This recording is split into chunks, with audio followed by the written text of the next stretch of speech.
তার কোনো দোয়া কবুল হয় না, এটাকে আপনারা শুনেছেন?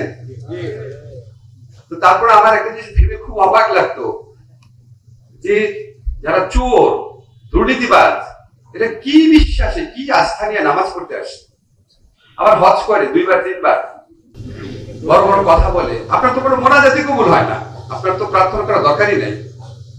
পৃথিবীর কোন ধর্ম আছে, কোন ধর্ম আছে দুর্নীতি অ্যালাউ করে, মানুষের হক মেরে চলা অ্যালাউ করে?